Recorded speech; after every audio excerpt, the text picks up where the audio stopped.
प्रेरणास्पद कथाएं YouTube channel पर मैं धनंजय जैन आप सभी का हार्दिक स्वागत करता हूं। दोस्तों, कर्मों के फल को भोगे बिना किसी को भी छुटकारा प्राप्त नहीं होता है।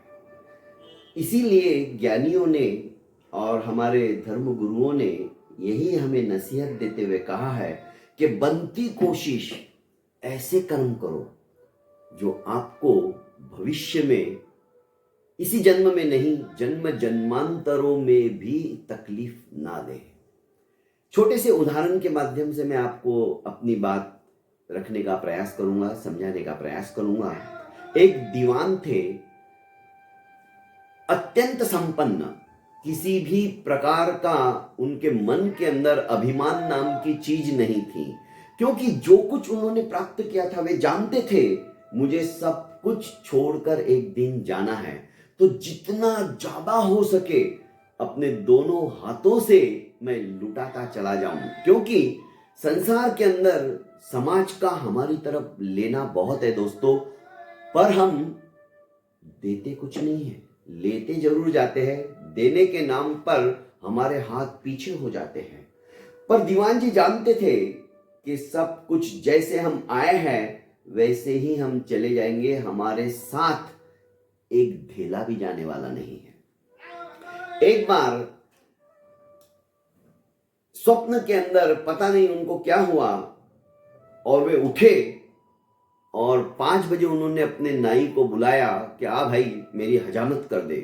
नाई दौड़ा दौड़ा चला आया, क्योंकि नाई उनके घर पे आकर हजामत करता था। हजामत होने के बाद में नाई से कहा कि अरे तू उस तेली को जानता है क्या? कि कौन तेली? अरे वो रामधन। हाँ हाँ महाराज, वो तो बस पिछली गली में ही तो रहता है, मुझे उसके पास लेके चलो। सवेरे सवेरे 6 बजे के करीब सूर्योदय होने ही वाला था, रामधन के यहां पे पहुंच गए। रामधन तो दीवान को देखकर खुश हो गया।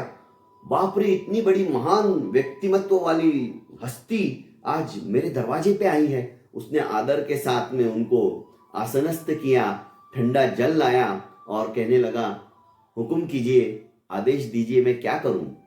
उसने कहा आदेश कुछ नहीं, तू जो तेरा घानी जो चलाता है, तेल जिससे निकालता है, वो घानी कहाँ है? उसने कहा बाजू के रूम में। उधर लेके गया। बाजू रूम क्या था, वो प्रांगण ही था एक तरह से। वहीं पे वो घानी बेल को जूत देता था और बेल घूमता रहता था, उसके आंखों पे पट्टी बांध दी जाती थी और वो सारा दिन घूम घूम कर तेल निकालता था। अरे रामधन, ये बेल कितने का है? उस समय में वो बेल सिर्फ 4 रुपए का आता था।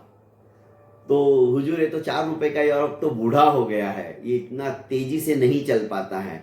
कोई बात नहीं, एक काम कर, ये बेल तू मुझे दे दे, आप ले लीजिए, उसके बदले में मैं तेरे को 14 रुपए देता हूं। रामधन तो देखते ही रह गया, 14 रुपए, 10 रुपए ज्यादा, ऐसे तो मेरे 3 बेल आ जाएंगे। खैर, हंसते हंसते रामधन ने दीवान साहब को वो बेल दे दिया 14 रुपए के अंदर।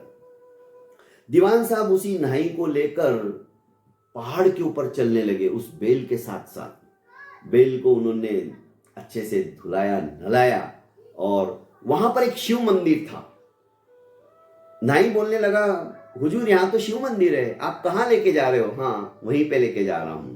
और जैसे ही शिव मंदिर के सामने वो बैल पहुंचा, ये तीनों पहुंचे, बैल, नाई और दीवान साहब, तीनों पहुंचते ही बैल ने अपने प्राणों का उत्सर्ग कर दिया। बैल मर गया।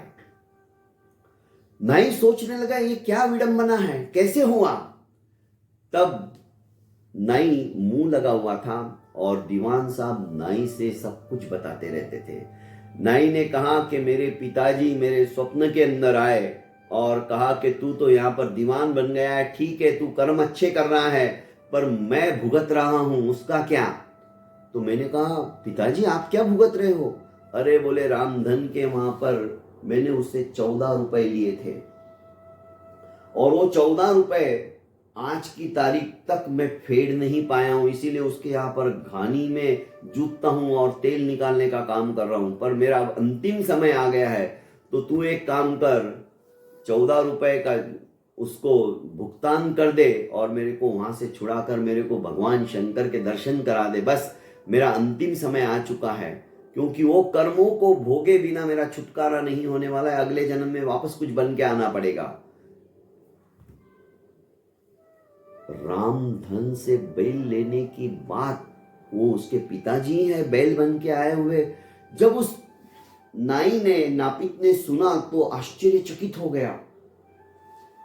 कहने लगा कि सेठ जी, कर्मों की कैसी विचित्र दशा है, विचित्र गति है।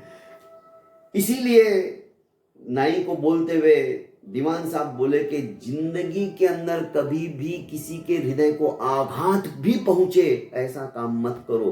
किसी से आप उधार ले रहे हो तो उसको इसी जन्म में ब्याज से ही चुकाने की कोशिश करो। यदि आपने वो उधार नहीं चुकाया तो इसी तरह से बैल बनकर आना पड़ेगा और हमको चुकाना पड़ेगा। दोस्तों, बहुत बहुत धन्यवाद।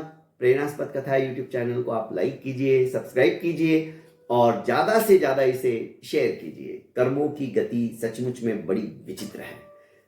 हल्के हल्के कर्म करते रहिए, ऐसे कर्म करो जिससे किसी को तकलीफ ना हो और हमें सद्गति प्राप्त हो। प्रणाम।